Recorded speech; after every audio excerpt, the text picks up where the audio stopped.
Precisa ferir a pressão, medir a glicemia ou tomar uma vacina? Na Drogasil tem exames, testes e calendário vacinal completo. E o que é melhor, tem sempre uma Drogasil aí perto de você.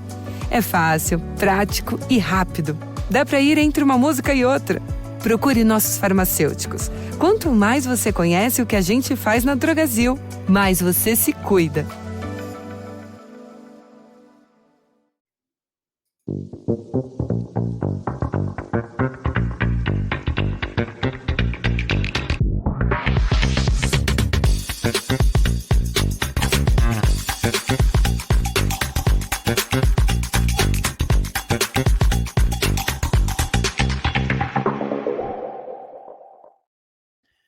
We may live over 5,000 miles from Lincoln Financial Field. But what we lack in proximity, we make up for in film study. And each and every week, we'll be bringing you in-depth film breakdowns from across the pond and the Sooner State. Welcome to On the Shane page. I am your host, Shane Haff. You can follow me on Twitter at ShaneHaffNFL. And I'm joined by BGN's own film guru, Jonny Page. Give him a follow on Twitter at JohnnyPage9. Jonny, how are you doing this morning, afternoon? I don't know if I should use your time zone or mine, but how are you doing, buddy? Yeah, I'm good. This is a very strange time for us. So we're not doing it live for the first time as well, because it's a little bit of a different episode. So it's currently recording about 1:40 my time. So Shane, I pretty much woken up a couple of hours ago. It's a nice day off, a nice Friday for me. I'd love to say the sun is shining, but it's not. But yeah, this is a weird one. This is normally we record like the end of my day. So I'm coming to the end of my day, whereas this is the opposite. I've got a coffee in hand and I'm very much ready to go. So yeah, it should be an interesting one. I've never in my life done a mailbag ever on any podcast or for Bleeding Green. So in my probably 10 years of writing now, which makes me feel really old for Bleeding Green, I don't think I've ever done one of these. So let's see how it goes. All right. So we are doing a mailbag episode of the podcast today. What I had in mind here is a little bit of like a Fan Friday sort of mashup. Those of you that maybe used to listen to Locked On NFL Draft with Ben Solak and Trevor Sikkema, they would do an episode every Friday, take viewer questions. Some of them were football. Some of them were just kind of silly, whatever. And they would run with it. And I always enjoyed listening to that one. So what we're planning to do is a monthly mailbag episode.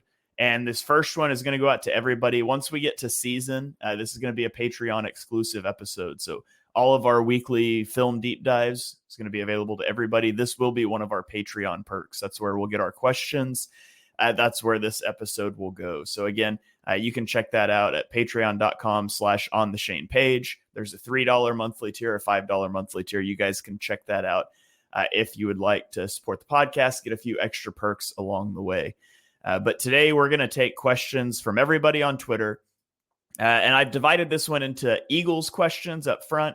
And then we've got some whole NFL questions, some non-football questions that'll go at the end. I'll timestamp it at the bottom in case you listen to 100 different podcasts and you're just not interested in the non-Eagles things. You'll know where you can cut the episode off. But we hope we listen to the whole thing. We hope you enjoy it.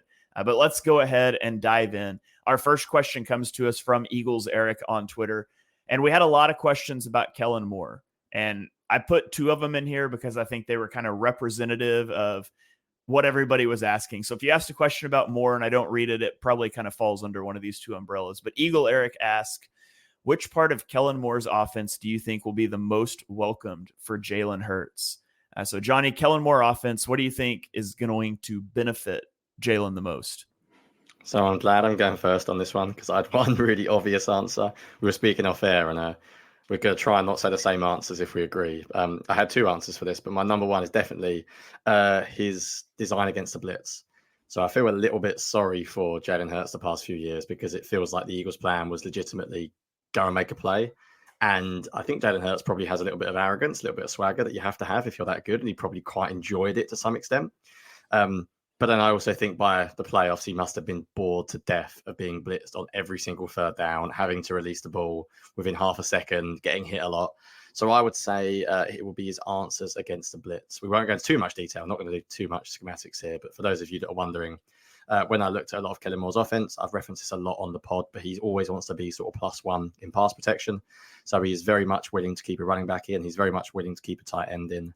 And I think that will help Jalen Hurts actually be able to not get hit and hopefully face a few less blitz, which will probably be quite enjoyable for him. So I'm going to go for his play against the blitz or his game plan in general against the blitz. What about you? Yeah, I said having an actual option to beat the blitz.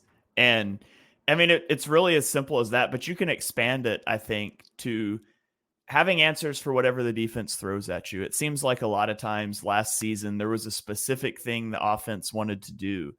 And if the defense took that away, it was just Jalen, go make a play.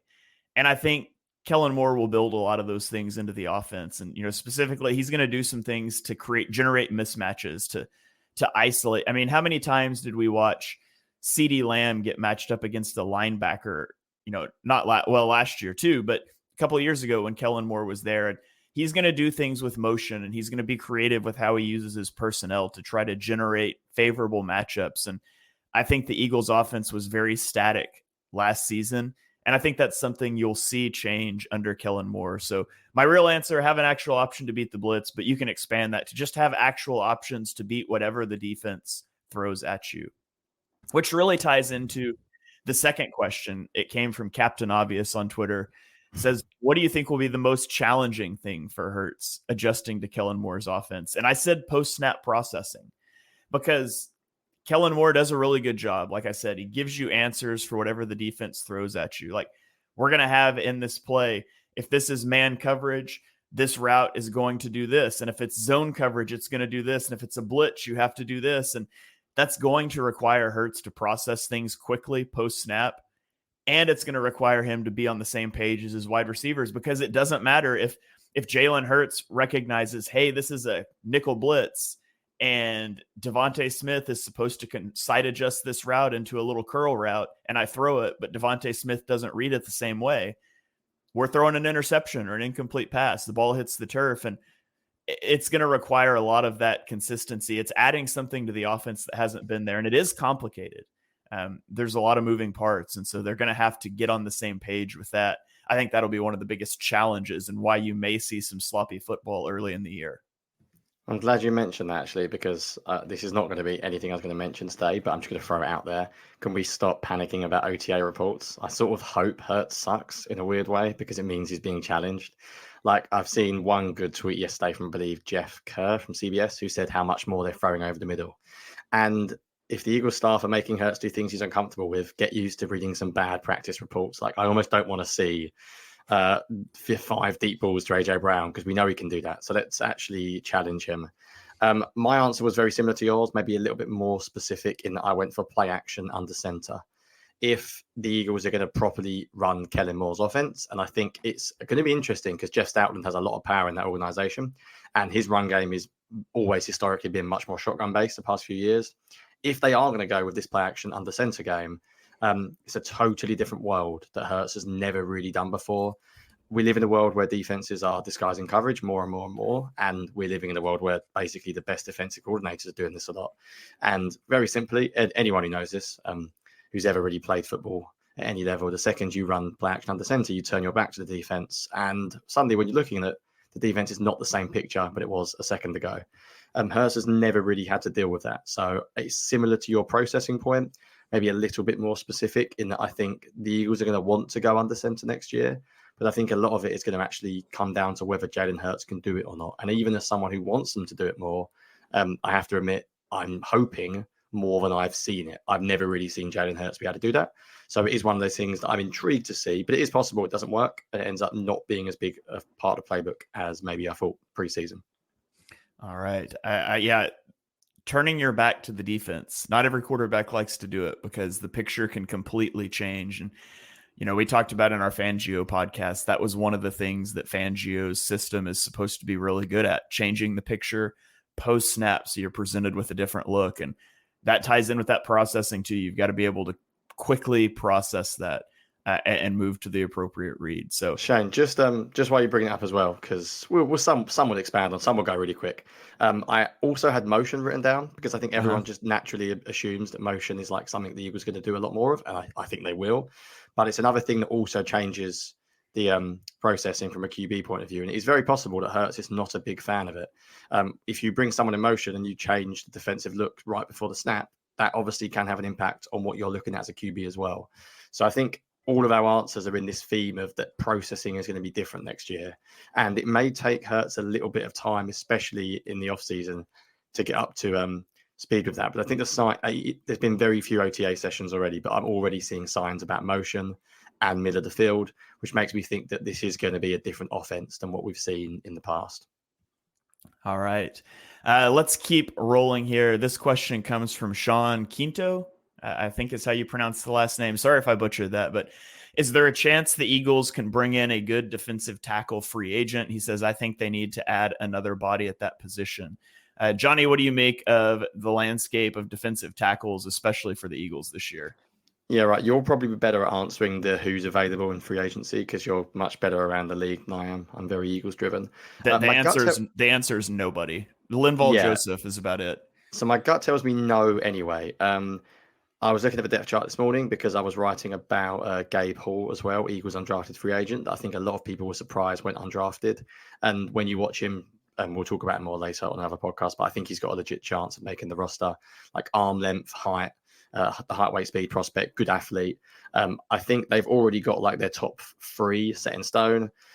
Really good news at the moment out about Jordan Davis, which I'm really happy to see. I'm hoping that he's turned the corner. And when he says he's 350, by the way, and he's lost 25 plus pounds, that is scary because I think there's a legit chance he was playing at like 380, 390 last year, which is too big.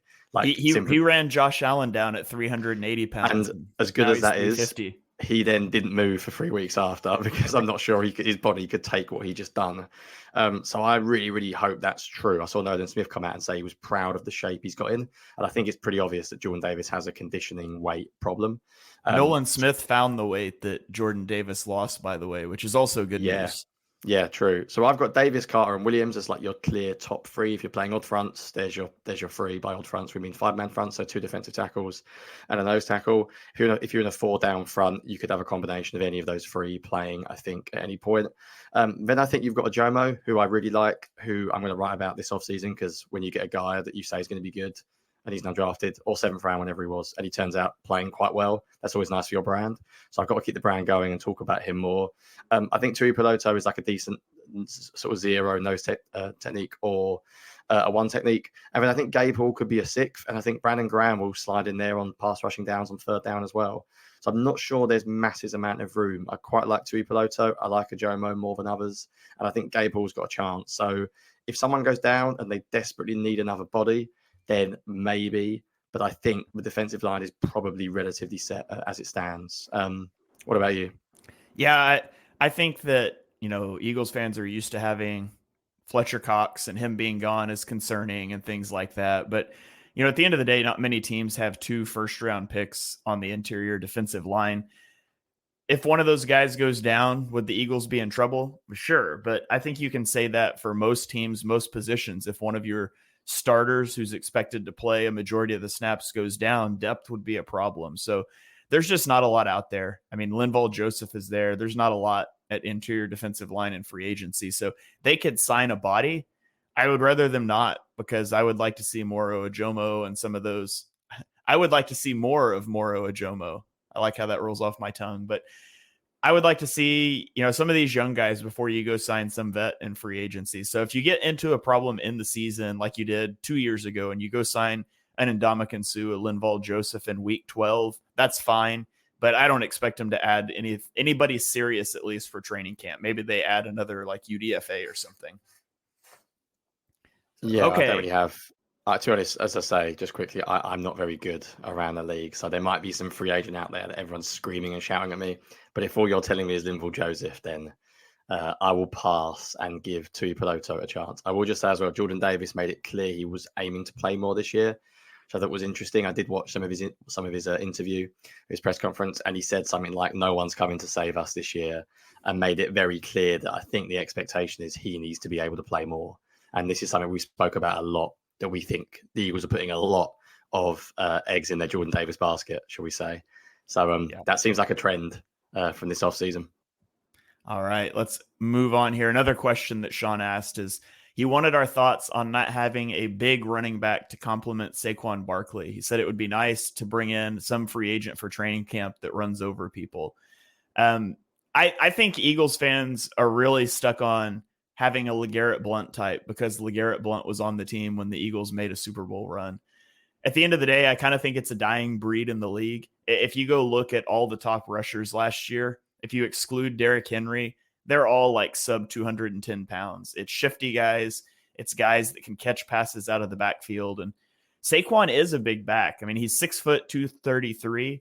He's 73rd percentile height and 93rd percentile weight. So I don't think it's a needed thing. I would rather have, the Eagles fans won't like this. I would rather have a guy in the Kenny Gainwell mold, a guy that you can pass protect with a little bit. You can use out of the backfield, because I really don't want a big lumbering back taking touches away from Saquon, especially like especially when you think about short yardage situations. I'm assuming the tush push isn't dead. I guess we'll find that out, but I just don't think the Eagles need that. If you can QB sneak short yardage, if you've got a bigger back, I just don't think it's a need. Yeah, I'm like the king of loving big running backs. I was shouting for it all last year. I'm not the biggest DeAndre Swift guy because I think he's undersized.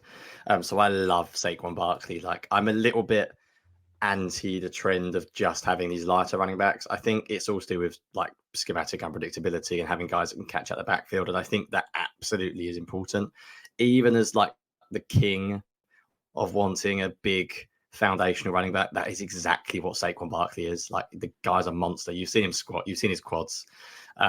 So no, the Eagles do not need to add someone like that. If Barkley goes down, I think you can rely on Shipley and Gainwell to get it done. And you mentioned it, I was going to throw him in there as well. Jalen Hurts is a huge part of the run game. So even coming from myself, who is known as like the big running back, if you go back over the history of my tweets, guys like Jordan Howard, I loved coming out. I want guys that carry the ball and are big. But even I'm going to say no to this one. I'd be very surprised if the Eagles added somebody else. You know who would be a great backup for Saquon Barkley? Rashad Penny. Yeah, he would. He's at the Panthers, isn't he? I don't remember where he went. It still blows my mind. I think he's at the Panthers behind Chuba Hubbard, technically Miles Sanders currently, and Jonathan Brooks. So he's not playing this year either. Like, that is the weirdest fall from grace ever. Like, that guy could play, and then and by the way, he looked washed. Sadly, yeah, he's got to just be so slow now. Yeah, that is a weird one. But that's my kind of back. If you had asked me before the season, I'd have predicted Penny to outtouch and outrush DeAndre Swift, which looks really sensible now. But that's my guy. That's my kind of back. Barkley is like fully my kind of back. So I'm going to love Eagles run game even more this year. Yeah. Okay, our next question comes from Locksmith88 on Twitter. Do you think the offensive line will be a problem this season? So, Jonny, obviously, Jason Kelce retires. You've got shifting pieces on the offensive line.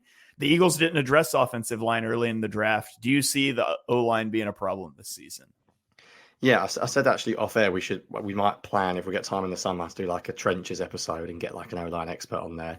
I've got the depth chart up as we speak. It looks a little bit better than I thought it would. So I was one of those that thought the Eagles would go tackle early. I think they're okay at tackle. I think the Mekhi Becton signing good. And maybe this is just because I'm an idiot and I put way too much faith in Jeff Stoutland, but I think they can probably turn him into something serviceable. I think backup tackle is a slight problem still, but Fred Johnson, I feel okay about. I am less certain at guard. I'm still uncertain on Tyler Steen. I'll give you a little bit of a hot take, Shane, seeing as it's an episode. I know this one's not even Patreon exclusive, but if it was, as someone who's been watching the guy a lot, I think if Trevor Keegan, who has never played the right side in his life, can play right guard like he plays left guard, I don't think it's out the possibility that during the season, if Tyler Steen's struggling, he might play, because I think he's pretty pro ready. Like, I think the reason why he fell is because there's just a complete lack of versatility there. His whole career's at left guard, but he's pretty good. Like, I won't give you a full Trevor Keegan scouting report. You can check Vivian Green or check our podcast next week. We'll probably go into more detail, but I think there's a legitimate chance he plays. Cam Jurgens is someone that I've just got too much faith in. I'm sorry. I just love that preseason so much that I'm just all on board with Cam Jurgens at center. I think the thing about offensive line these days is it's all about just not having an obvious weakness. And I think the right guard is the only one that slightly concerns me. Like, obviously you want superstars, but essentially once you've got one or two superstars, that means the rest of them don't have to be brilliant, because you can normally, I mean, the Eagles basically leave their tackles on an island. every single snap in pass protection, which basically means you don't need to be the world's best guard, because the whole idea of being able to leave your tackles on an island, meaning you should be able to double team the defense's best rusher. So I think it's an underrated need maybe, but I also think there is a chance that the whole idea of having Jeff Stoutland is that you don't need to always overdraft players and pick the best guys. And I think Trevor Keegan, Matt Hennessy, Fred Johnson, Mekhi Becton, I think there's enough to work with just. Is it perfect? No. Is it as good as like the days where we had Kelsey and Sayamalu at center and right guard? Probably not. But I think it's still a really good strength. But at some point, you can't have the 5 best offensive linemen in nearly every position every year. You are going to have to take a few risks. And I think Tyler Steen is a bit of a risk. But if it goes wrong, I do think they can get by with maybe Keegan or Hennessy, possibly. Yeah, I don't think it will be a problem. But on the flip side, if you told me right now, like the season's over, the Eagles are below 500, and it's not because Jalen Hurts got hurt, what happened? My first guess would be that the offensive line imploded. So like, I think people exaggerate the concern because they're used to having Hall of Famers all over the place. And this is a transition year. And I think people overestimate how good offensive lines are around the league. Like the Eagles have had a top 3 offensive line, like every year since like the disaster year that got Doug Peterson fired. And that year, everybody was hurt. It wasn't even that the line was bad. And obviously that could happen, but the legitimate concern is that you have a center this year who snapped the ball 6 times last year, and you've got a right guard who played 68 snaps last year. So there's obviously some ways that can go south. But, you know, Jason Kelsey kind of handpicked Cam Jurgens, and he's been with Stoutland for 2 years, and he's been playing. And even though he hasn't been snapping the ball, and I don't think he's been great at right guard, but he's been fine. Like he's been an acceptable starter at right guard. And so worst case scenario, if he just like totally can't snap the ball, and he played center in college, so there's no reason to expect that. But if he totally cannot handle center, I think you can feel confident that you kick him back to right guard, and you've got 4 of the same 5 starters as last year, and you're inserting a new center. And that's why I think signing Hennessy was such a big deal. He's a guy that snapped the ball, in his NFL career. And would he be a replacement level starter? No, but can you get away with that on an offensive line with those other 4 guys? You can. And so I'm not terribly concerned about it. I don't anticipate it being the strength it was last year, but I don't think it's going to be something that like submarines their season.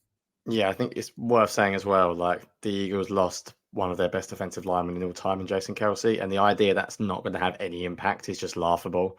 Like Kelsey has been probably the best he's ever been the past 3 years.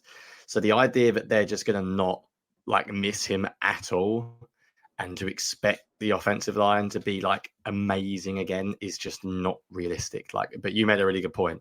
You need to find other ways of winning rather than just we have 5 all pros, the best. You look around the league, there's some bad offensive lines out there. Like already just saying Lane Johnson, Jordan Mailata, and Landon Dickerson probably puts you top 10, I would imagine, just with those 3 guys. Like, and then put a very below average center and right guard. Even with those 3, they're probably still a top 10 line. So as much as it's very like cliche to say build through the trenches, it's all very well and good saying that, but you can't have the best every single year.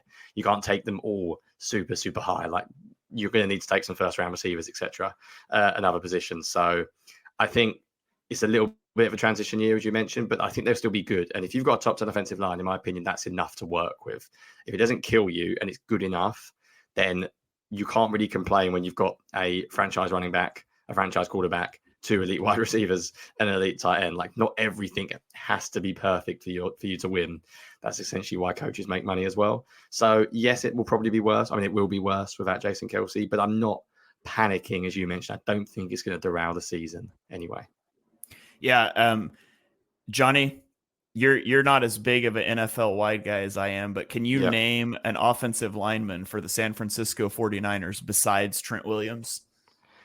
No, I cannot. All right. And the 49ers have been in the last 3 years, they've been in the Super Bowl or the NFC Championship game every year. They did not make it in 2020. Then they were in the Super Bowl in 2019. So 4 of the last 5 seasons, they've been in the Super Bowl or the NFC Championship game with what amounts to an abysmal offensive line. There's ways around it. There's ways around having this. I'm not saying you shouldn't have the strength. I'm not saying the 49ers shouldn't bolster their offensive line some more, but there's ways to mitigate one spot that's maybe a hole on the offensive line. And I'm convinced that Stoutland can figure that out. I mean, that's literally game planning 101, isn't it? If you've got one, and the Eagles might have one weakness at right guard this year. If you can't game plan around having a below average right guard, then you're not really doing your job as an offensive coordinator. You can't just say, I can only do my job when everyone's an all pro. So I think the offensive line will be fine. I think whether it will be elite remains maybe a question. But I think if Cam Jurgens is really good, then they should be very, very good again. Yeah. Okay, moving on to the next question that comes in from Jonny, but he spells his name wrong. He's got an H in there. So it's either a very unclever Johnny Page burner account or just his namesake. He asked two questions. Who is the most intriguing defensive addition, and which player takes a huge jump this season? So Jonny, whichever of those questions you want to answer first, most intriguing defensive addition or which player takes a huge jump, take it. I'll give you three answers. Firstly, I'll talk about the name because I've had lots of comments. I actually mentioned this in my Bleeding Green article that hasn't come out yet on Johnny Wilson. Lots of people ask me, why don't I spell Johnny with a H? Well, I'm going to give you the lowdown. If your name is John and you have a H in it, then Johnny makes sense because you've already got a H in your name. My name is short for Jonathan, which doesn't have a H. So it makes no sense for me to shorten my name and add a letter to it. That just doesn't work for me. So I've always spelled it without the H. But I spend my life with people tweeting me and commenting on things with a H in it. So I think I spell it wrong, and I think Johnny Wilson and this guy spells it correctly. But I've always maintained it doesn't make any sense for me to spell it with a H because it doesn't have it at the start of my name. So that's the really important thing we'll clean up. Right, now I've got to remember what the hell the question was. Who takes the biggest jump? Intriguing defensive addition. Right, I'm going to go... I was going to go sensible and say Jordan Davis for jump, but I've mentioned him. So I'll do biggest jump. I'll surprise some people. I will go with Reed Blankenship because I can't let the Reed Blankenship sort of train die. I've always been a massive fan, and I think he was better basically playing in. I know we was sort of a Fangio style last year, but it wasn't as Fangio as under Gannon. And I think he was better at that style of defense. And I think he's really good as a quarter safety. So I'm going to go for Reed Blankenship taking a big step forward and actually playing alongside someone who's serviceable, which leads me to very nicely transition into my second one, which is schematically the most interesting addition is Chauncey Gardner-Johnson. I just think it lets you do so much on the back end. Like people talk about Cooper DeJean, about how he brings versatility, but Chauncey Gardner-Johnson actually has proven he can do every one of those positions at a high level. Cooper DeJean is theoretically he could be good here, theoretically he could be good there. Chauncey Gardner-Johnson is no, I'm basically an elite nickel corner and I'm an elite safety. So you choose where you want me. And I think schematically that allows you to do so much. It allows you to be very unpredictable in what coverage you're running. We saw last year a lot of disguised coverage, like invert coverage, where your nickel would almost drop into a safety position. So it looks like cover 2 or cover 4. And then post snap, your two safeties will come up and your nickel cornerback will play the deep safety. As an example, that's something that you can really, really do consistently well with Chauncey Gardner-Johnson because he's perfectly fine jumping back as a safety, but he's also perfectly fine staying in man coverage on slot receivers. So I will go to the secondary twice. I'll give you Reed Blankenship for whatever the hell the question I answered was about 1 minute ago when I started talking. But I believe I said player taking the biggest jump, and then most intriguing defensive addition, I will go with Chauncey Gardner-Johnson. How about you? Okay, I said biggest jump is Jalen Carter. And Eagles fans might be like, Jalen Carter was awesome last year, and he was for half a season. And I know Eagles fans were really upset he didn't win Defensive Player of the Year, but you can't disappear in the second half of the season and win an award like that. So in the first 9 games of the season, he had 29 pressures and 5 sacks. In the final 9 games, he had 21 pressures and 2 sacks. And there's no disputing that the team around him was a disaster. Like, we're not arguing that point. Matt Patricia, the Sean Desai thing, like that was a disaster. I'm sure there's also some conditioning, getting used to pro life. Like the rookie wall is a real thing. And so I expect him to be able, I'm not saying he's going to be like leaps and bounds better at the beginning of the year than he was last year when he was truly dominant. but I'm hoping that he can sustain that play over the course of a whole season. And if he can, that's a pretty big jump to me. And that makes him an impact player all season. So the jump is Jalen Carter. And then the most intriguing addition to me is Bryce Huff. And we talked about Bryce Huff back in our free agency recap episode, back when we were on BGN Radio, RIP. But he was 5th in snaps per high quality pressure per Brandon Thorne in 2023, behind only Micah Parsons, Myles Garrett, Dexter Lawrence, and Chris Jones. Per Next Gen Stats, he had the 6th fastest pass rush get off at 0.748 seconds.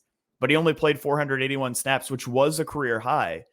If he can sustain that sort of production, that impact over more volume, and he needs to because Reddick is gone now, that's going to be huge. And so to me, you're taking out Reddick, who is a core piece of this defense. You're inserting a guy who's never been like a full-time starter. That's the most intriguing addition to me, the guy that I'm most interested to watch, because him being good is going to be one of the biggest swings for this defense. I was reading BLG's practice reports from yesterday, and he made this point. And I also think practice reports do tell you certain things, like just how players look. And he said, and I'm now desperately scrolling, Bryce Huff, is listed at 6'3", 255. He looks considerably smaller than that to me. I asked another reporter if they feel similarly, and they didn't disagree. He did also mention that it could be because he's wearing the 0, which makes players look smaller rather than a double digit. But I do think one of my concerns for the season is still whether Huff can handle early down snaps. And I remain unconvinced.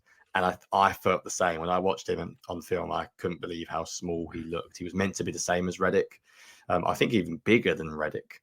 And I feel the same about Nolan Smith. So I think it's just worth pointing out that both of them are really interesting players, but I'm still a little bit nervous about how both of those guys can do on early downs. Yeah. All right. Our last Eagles question here, and then we'll pivot to some other questions. What area of the Eagles roster needs depth help, and what position are they overstocked? This comes from Ed Helinski on Twitter. So a position where they need depth and a position where they're overstocked. And this one's tough because I think Howie's done a really good job of building out the depth on this roster. But I said the position they need depth is safety. You have Chauncey Gardner-Johnson and Reed Blankenship. That's a really good start. Then you have Sidney Brown. He's basically the only other guy, and he's coming off an injury. So, and I take this as depth, like if a starter goes down, where do we need help? I think losing Chauncey Gardner-Johnson or Reed Blankenship would be a pretty big impact on this defense. Now, if you did it right now, you probably make DeJean that other safety. But if you're just looking at where guys are listed now, I think safety is a place they could use a competent body. And then the place I said they're overstocked is cornerback. I mean, and that tends to happen when you spend 2 top 40 picks on corners. But if you think about it, you've got Slay, you've got Mitchell, you've got DeJean. You have Isaiah Rodgers, who reports has looked really good. You have Avonte Maddox, Keely Ringo, who looked good last year, a guy they traded up to go get. Eli Ricks, who didn't look so good, but they were trying to play him in the slot. And then you still got Josh Jobe, who's a special teamer. James Bradbury, who needs off this roster, but he's so expensive to cut. And so there's so many safeties on this roster. Some of those guys aren't going to make it, and I have no idea who. Was that the position of help? Yeah. You didn't answer the second part yet, so I'll do both parts. I would say position of help. It's just so easy to say. Position of need, I should say. It's so easy to say linebacker. Everyone knows it's linebacker, so I'll give you a second one. Tight end. A little bit disappointed the Eagles didn't address tight end as a massive 12 personnel guy. I like Grant Calcaterra, but let's be honest, we haven't seen anything. I like Albert O. Again, they did get CJ Uzoma, though. That's what I was going to say. Do I care about CJ Uzoma? I haven't gone back and watched him. Do I go back and watch? I'm just Googling his stats now. Do I really view CJ Uzoma as a difference maker? I don't know. He's 31 years old now. I don't know if Dallas Goedert goes down and he has to start. I mean, he's not got 2,000 yards in 9 seasons. I'm not that excited about them. I wish the Eagles could have got a more intriguing. I don't know why Albert O re-signed, because we didn't use him last year, but he has potential. But yeah, I'll go tight end. I mean, I'll give you the other side of it as well, which was position they are stacked at. For most Eagles fans, probably going to have the same position now. It's probably the one they had as a need before the draft. And I think cornerback could be arguably the most players they've got at one position. It makes you wonder whether a few will go, because apparently Isaiah Rodgers has been playing really well in OTAs as well. You've still got people like Josh Jobe. You've still got like Keely Ringo. You obviously got Quinion Mitchell, Avonte Maddox, James Bradbury, who will probably go. You've got Eli Ricks. You've got Tyler Hall, who people like. I mean, they're sort of stacked at cornerback. So I don't know what they'll do there. I imagine Bradbury going makes a lot of sense. Even more sense now if Rodgers is playing well. But yeah, I will go cornerback as a stack position. All right. So that is our Eagles questions. We're going to get to some non-Eagles questions now. Some of them NFL related, some of them not. But our first one here is from Nico D'Angelo. He asks, who was or is your favorite player from the other teams in the NFC East? So I'll run through mine real quickly, and then we'll get yours, Jonny. And there's a theme with mine, but with Dallas, it's CeeDee Lamb, which might be blasphemous to Eagles fans. But I live in Oklahoma. I'm an OU fan. I got to watch him at OU for several seasons, and he played in some good seasons for OU. He got to play with Baker Mayfield, Kyler Murray, and Jalen Hurts, and back-to-back years helped win a Big 12 championship for OU with huge performances. He had a 6-reception, 167-yard touchdown game in 2018, an 8-reception, 173-yard game in 2019. I was absolutely gutted when the Cowboys took him in the draft because the Eagles needed a receiver that year. CeeDee Lamb was my wide receiver 1 that year, and he was falling, and the Eagles were unable to get him. And so that's my guy in Dallas that I like. Obviously, don't root for him now. I hope he goes and gets that $50 million contract from Dallas, though. For Washington, I would say it's RG3. Again, he came from the Big 12, watched him play. He torched OU a few times coming out of Baylor, but he was such a fun player to watch. I'm still mad at Mike Shanahan and by proxy Kyle Shanahan and everybody else involved for ruining his career with the injury thing. But I think when you look at the advent of mobile quarterbacks, I think you can trace a lot of that back to RG3. And then for the Giants, this isn't a big name, but Sterling Shepard, another OU wide receiver, a guy I really liked in college. So for me, those favorite players that don't play for the Eagles often come from the teams I watch on Saturdays. So that's mine. How about you? Yeah, this is a weird one. Obviously, I haven't watched football for that as long as some, so they're all relatively recent players. I've really struggled with the Giants. I struggle to care about many Giants players. So like I could have said like Barkley or Odell Beckham, but that would be like an all-time pandering answer. Saquon Barkley for the Giants. I'll say Donovan McNabb because he played for Washington for 1 year. The fans will love that. Deshaun Jackson. Yeah, so the other one I was going to say. No, the actual answers I had written down were all Cowboys. Sort of all 3 of them, which are weird.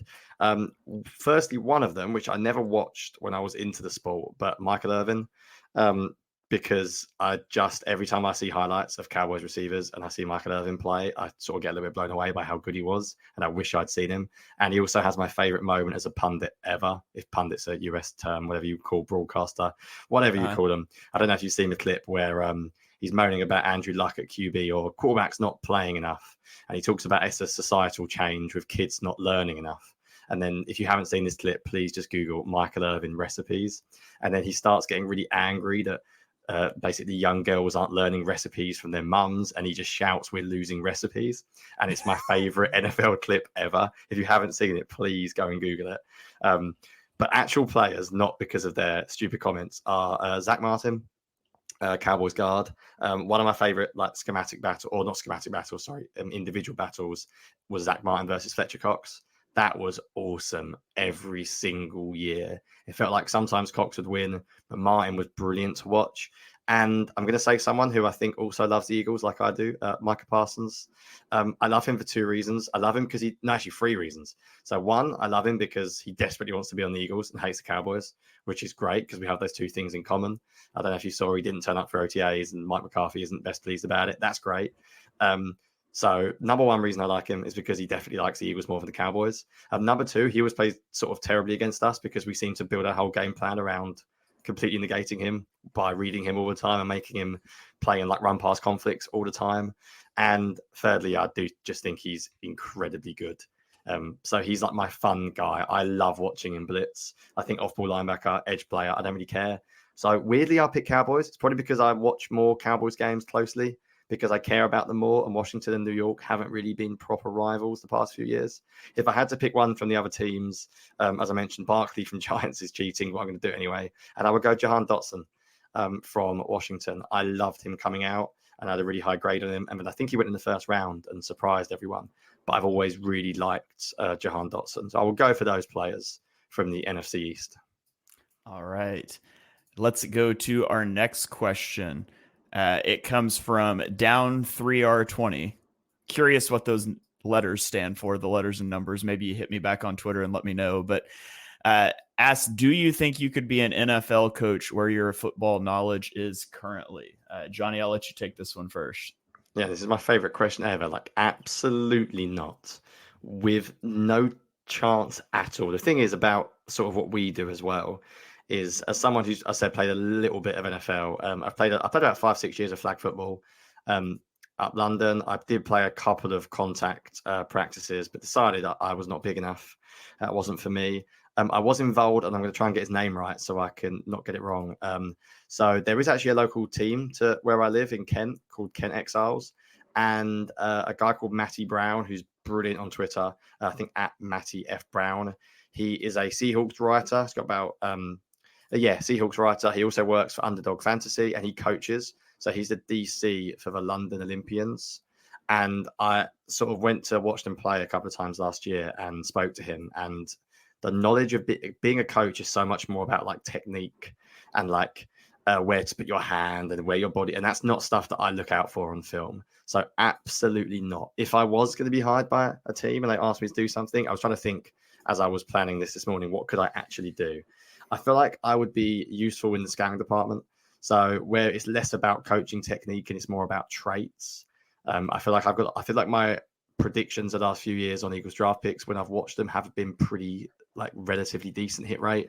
I feel like people like Nolan Smith, for example, when people were going crazy about him as a pass rusher, I was a little bit like slow down, or possibly like scouting opposition players or trends. But the answer is, could I be a coach? Without a doubt, no. Like if I can't, some of the things that I actually think the sport is so different as well when you're doing what we do, where we're watching it compared to actually coaching it. Like, this is going to sound really arrogant, and I don't mean this to come across as arrogant, but when I was watching like the London Olympians, who are like the local team here playing, it's so basic, because I'm remembering that I'm watching the best athletes ever in the NFL, and it's so technical. And then when you watch it on a local level, especially in the UK, like half the plays are run plays. It's very basic, like coverages. And even then you realize like how difficult it is to teach this stuff, and like technique wise, and talk about players' hands positions and where their feet are pointing out on their hip and all stuff like that. And it's just like, absolutely not. So I find questions like this funny. Without a doubt, it is a big no from me. Are you going to say the same, Shane, or have you got aspirations of joining old Kellen Moore in the Eagles offense in the next few years? Yeah, absolutely not. Not even close. I don't have the football knowledge to be a college coach. I could coach high school ball, I think, but I don't have a background playing, and so that would make running practices tough. Like, I know what I'm looking at on the field. I wouldn't have the first clue about like how to structure a practice and the drills and things. I don't know nearly enough schematically. And what I do know takes watching a play multiple times to riddle it out versus trying to figure out live what a defense is doing on the sideline, not from an all 22 view, and then make adjustments on the fly. And so absolutely not. I could be a data nerd for an NFL team. I could crunch numbers, data, trends, things like that during the week. I would be totally useless on game days. Unless you wanted me to like run your analytical model to tell you if you should go on 3rd and 4th down, things like that. But yeah, absolutely not. And it wouldn't even be close. Yeah, I do appreciate these questions though. People, and that's what, like, people will watch our videos where we're breaking down film, and it's like, oh, they sound really smart talking about this play. I promise you, like, if the coach were criticizing for that play call, if you put them on the podcast, they could talk in a way that not only would you not understand it, Jonny and I wouldn't understand it either. Like, what we do is so basic compared to what's actually happening. So definitely it wouldn't even be close. So our next question comes to us from Crane on Twitter, asks what makes a good punt returner versus a kick returner? They seem like the same process to me. So I'm confused when they say a guy can return punts, but not kicks, or the other way around. So here's my take. I think punt returners have to have better hands because punts can be end over end. Some are spirals. Some will have backspin. The ball's not going to come the same way every time. You also have to divide your attention between the gunners that are flying downfield to take your head off and decide whether you're going to fair catch or let the ball bounce into the end zone. And all those things have to go through your head versus a kick returner who's going to get the same turnover from the ball. They're going to catch the ball in roughly the same spot every time, and they have space to make the catch. So to me, punt returner has to have really good hands. They need to be slippery to make a guy miss that's 3 yards from them when they catch it running full speed. Versus a kick returner is a guy you just want to be straight line fast and get up the field. So that's kind of although that's the old rules, and maybe the new kickoff will be a little bit different, but under the old kickoff system, that's kind of my take. Yeah, I don't know enough about the new one yet. I think I actually need to get someone in to talk to us about it. Maybe we should do a special teams episode as well, Shane. Why the hell not? I've got all these episodes planned. I hate special teams. I'm just going to put it out there. I've never watched it. I've never broke it down. So basically the only thing I could write to this answer, I think, is the same as you. I wrote down ball handling. So it's a hell of a lot of pressure to return a punt. You mentioned about the ball spinning in different directions, but not even that. You've got players charging towards you. You've got to make sure that you don't fumble it because players are going to be nearby. You've also got players charging towards you, and you've got to make a decision to fair catch it at the last minute. Whereas kickoff is just like pure athlete. Just get your best players. I don't care about your like sort of catching. I don't care about your ability under pressure. So I think punt is way harder. So I think if you're looking for a difference, that's why a lot of punts are receivers. Punt returners are receivers because you have to be really strong at catching the football. That's sort of all I've got for that one. Special teams questions, I never do. You'll notice I don't talk about special teams at all. I think this year I might actually have to get a bit more involved in special teams, but I've not got the time to watch special teams plays back on top of the offense and the defense. All right. Next question from Redbeard 50_55 says, what is your go-to game day food when the Eagles games are on? Jonny, I'll throw this one to you first. I feel like everyone's gonna hate me because everyone goes with. I feel like you Americans are all into like your big like ribs and your smoke, and I always see people like smoking stuff at a tailgate, and I'm like, yeah, I'm very basic. My Sunday meal is, if everyone can excuse me, they kick off at 6 o'clock here in the evening, which is bang on dinner time. And when you're married and you have to help tidy up and stuff, basically, I don't want to cook during the game. That's like the worst. I want to sit down at 6 and enjoy NFL Sunday for about 5 hours without moving from the sofa, ideally. So my answer is whatever I can cook quickly before 6 o'clock and get it washed up, which normally is chuck a pizza in the oven, order a takeaway, or something easy to cook, like a spaghetti bolognese or pasta. Very boring, but it's more about convenience for me on a Sunday rather than really enjoying great food. Although I will say there is a Philly bar in Waterloo where I'm heading after this podcast that I went to last year and watched the Eagles play Washington, and they did like really good Philly food. So I did have like Philly cheesesteaks, ribs, and that was awesome. So that would be my dream choice, but that is not convenient for me and my life goals. So my food choice is boring, sadly, for you all at home. All right, we do have a special guest joining us here in studio. Mr. Irving, what do you think of Jonny's game day food here? It's the best quote. It is the best thing ever. Yeah, he wouldn't be impressed with my recipes during the Sunday. Well, he wouldn't be impressed with mine either because I can't eat while the Eagles are on. Like, I watch games in the most stressful way possible. I'm typically watching it on my computer, so I have the game on one screen, like Twitter / my charting stuff on the other screen. And I'm also like got the game up on my phone so I can screen record and tweet the clips. I'm trying to chart things for halftime and post game shows. I'm very much working during Eagles games. So and for 1 o'clock games, I'm rushing home from church and I usually miss opening kickoff. I get there like after the first drive, and I often don't eat lunch until after the game and post-game wraps because I just don't have time to eat during the game. So now during other games, though, I'm a big chicken wings guy. So I like chicken wings, also like chips and queso or salsa. But yeah, I can't eat during Eagles games. So I guess I don't have a favorite either. Yeah, it's funny, actually. It's funny you mentioned about the work aspect. I'm massively into two sports, so English football and American football.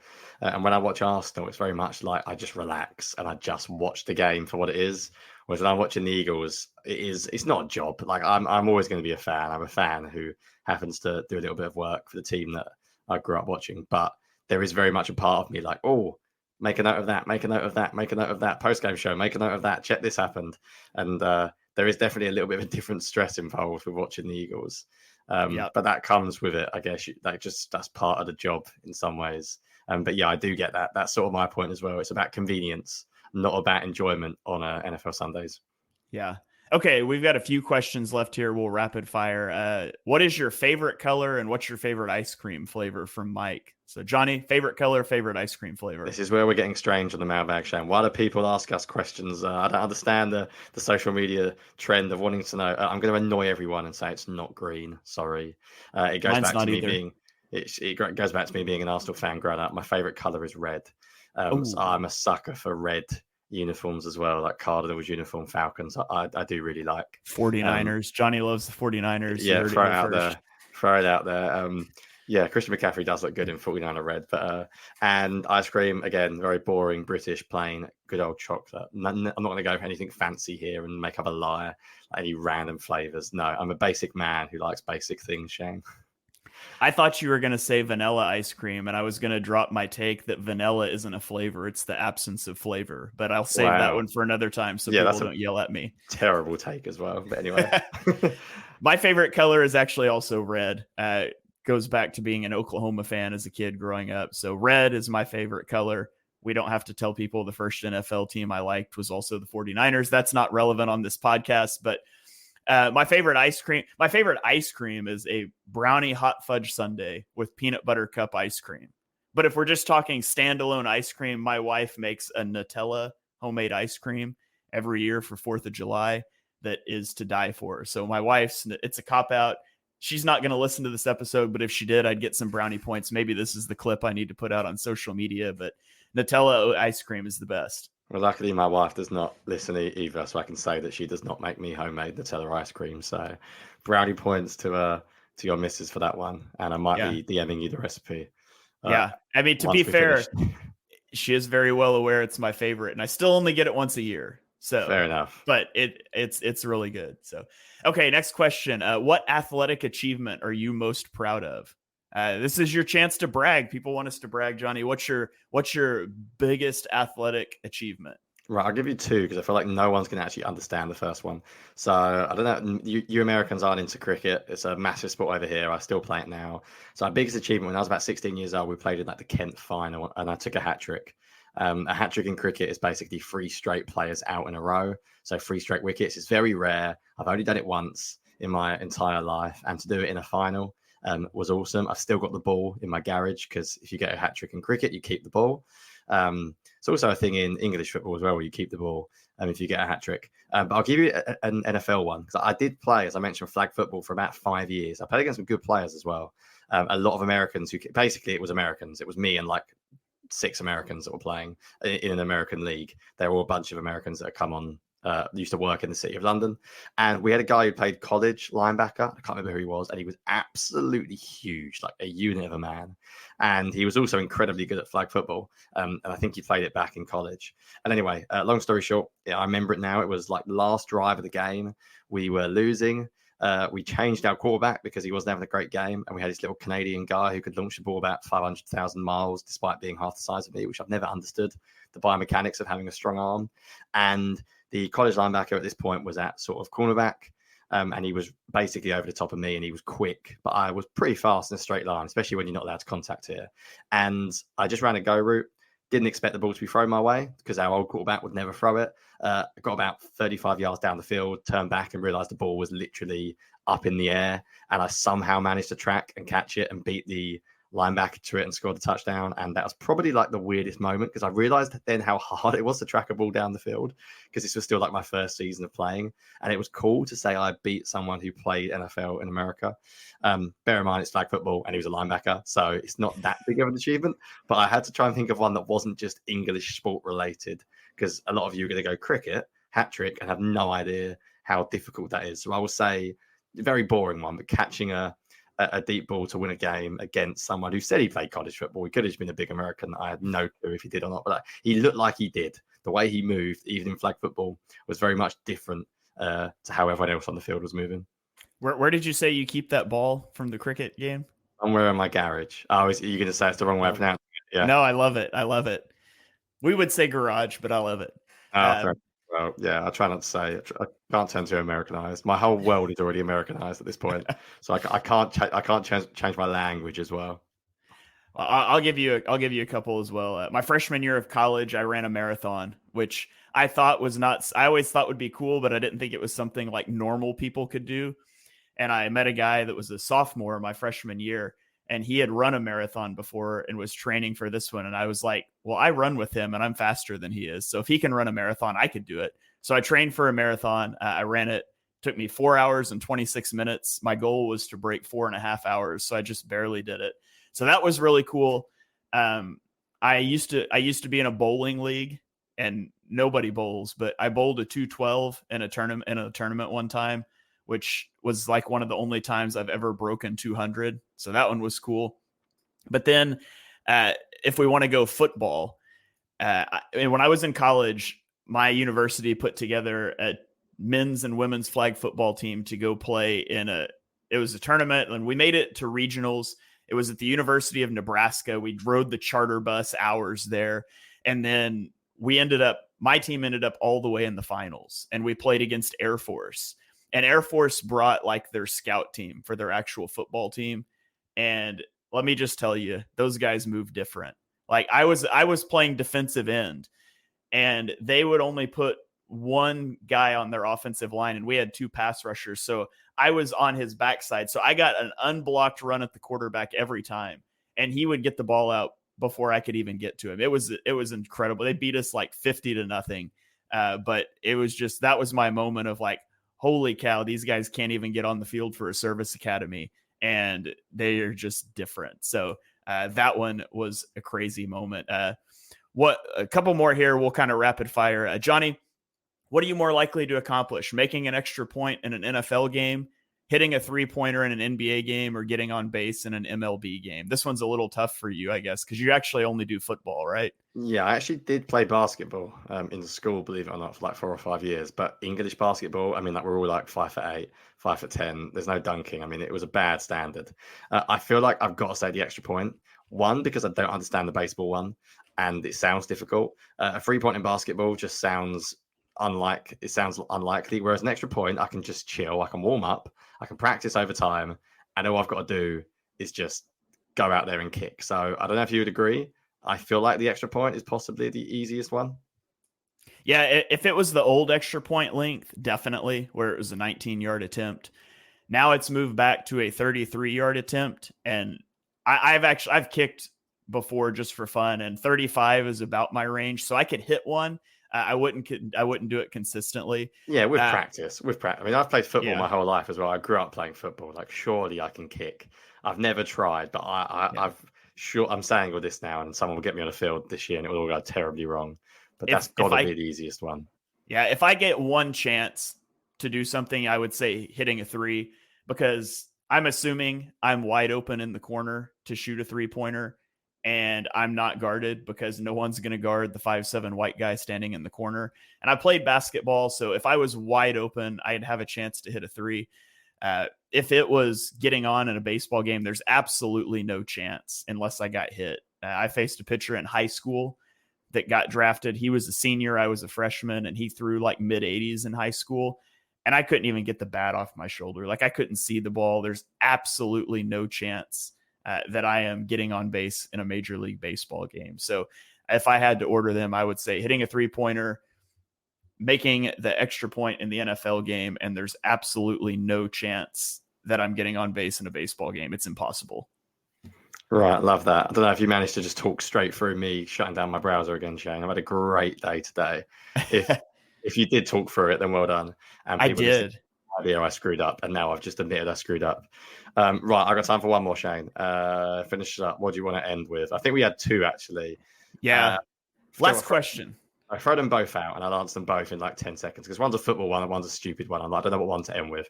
So I throw them both, and I'll give you my very quick answers on both of them, because I had a nice answer for the second one. Okay, what is your favorite and least favorite household chore? All right, favorite hoovering because I can put music in or podcast in. Done. Wait, what is that?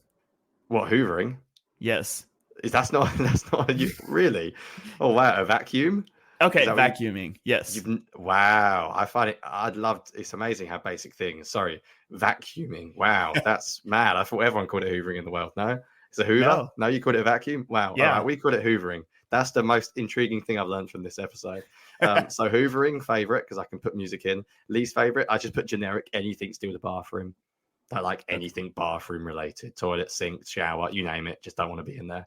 Not a fan of that. I thrive on brainless chores that let me put in earbuds and listen to audiobooks, podcasts. Yeah. So as long as I can do that, I do not care. With the one exception of making beds. For some reason, I hate that, and I don't know why. But I hate making beds. I think that's a masculine thing. I cannot stand making beds as well. Good shout. Okay, and we'll end on a football one here. Last question from Chase Constant. I realize I dropped naming who asked these. Sorry about that. Do you depend on advanced metrics to assess quarterbacks? The intent was to even the playing field, but their interpretation still seems to be subjective. Experts cite EPA, but remind us it is a team stat when talking about Hurts or Goff, but it seems to be gospel for Mahomes or Lamar. So how do you use advanced metrics, Jonny, when you look at QB play? Yeah, it's an awesome question because I go back and forth on metrics. And I think basically there's a quote that someone said on a podcast about a couple of years ago. And it's stuck with me and it's how I use them now. And I'm basically not going to go into detail on this answer. I'm just going to leave you with this quote. He says, advanced stats, advanced metrics are brilliant, but you need to use data to support your narratives, not to create narratives. And that's the way I've always viewed advanced stats. So if you've got a narrative that you think from watching the film and you can use stats to back it up, brilliant. What you shouldn't do is look at stats and go, oh, stats prove this. No, stats are there to support and challenge arguments. They're not there to create them. I still think watching film, the more you get older and the more you watch sport, you realize that stats only to paint a picture of what a player is being asked to do. And there is so many things that go into that, same as PFF grades, same as anything. You can look at a stat, look at Hassan Reddick last year and say he got X amount of sacks. Then you could look at the advanced stats and they show that he rushed against certain weaker players. But again, you don't know necessarily what other top pass rushers are going against. You don't know how many top pass rushers, maybe they get all their sacks against weaker players as well. Like it's really difficult to know. And even when you do know that, Shane, you might think it's a really hard matchup and the guy might be injured. And then, there's so many things. Basically, stats cannot tell you the story. Only film can tell you the story. So that's my phrase that I try to live by. So I use data to support or to challenge my narratives, not to create narratives. I'll leave you with that. Yeah, I use them as a data point, but it's no substitute for watching film. Now, trying to watch like league-wide like I do, you can't watch film in depth on everyone all the time. And even on guys that I do, there's still like certain situational things that I want to confirm. Like, I feel like the Eagles really struggle against the blitz this year from watching the film. Let's go look up their data against the blitz, things like that. But it's a data point. It's not a substitute for watching the film. I try not to I will stand on opinions that I have from watching Eagles film. I hold opinions that come just from stats a little bit softer. I think they're a good preview. They're a good snapshot, but they can't replace the deep dive on X's and O's. So, okay. Well, that is going to do it for our first mailbag question. Jonny, I know you need to get out of here. Do you have any final thoughts before you do? No, as always, we speak for too long. I'll answer too many questions. But yeah, that was good. There's probably some random takes. So feedback, please, because I've never done one before. So please give us some feedback. Tweet us. Let us know if you like it. If you want to ask some questions on the next one, tweet us, and we'll keep these in a document as well. So yeah, enjoyed it. Good to get some random takes out there. A little bit more random rather than being driven by sort of what's going on at that point in time. Yeah, I told Jonny these are great. We can let a little bit of our non-football nerd personality shine through. So hopefully you guys enjoyed this. I hope it felt like sitting on the couch or drinking a beer or watching a game with us, something like that. But give us some feedback. We're planning to do one of these once a month. And again, if you in the future, these will go behind our Patreon only, and we'll start taking questions only from them. But for the next one or two, we're probably going to do them publicly as well. Give us feedback. Let us know what you liked, what you didn't like. If you really like it, you want to support the show, there's a $3 tier on Patreon. We'd really appreciate your support. It'll give you some other perks as well, a Discord where you can just chat with us, ad-free episodes, all that sort of stuff. 5-star ratings and reviews for the new podcast feed are greatly appreciated. So if you have not done that yet, please do. You can ask us questions in there that we can put on the next episode. But we will be back next week. I believe we're going to break down the Eagles' final 3 draft picks. We're working on some guests, so we'll see what availability is like. But we will catch you guys next week for another episode of On the Shane Page.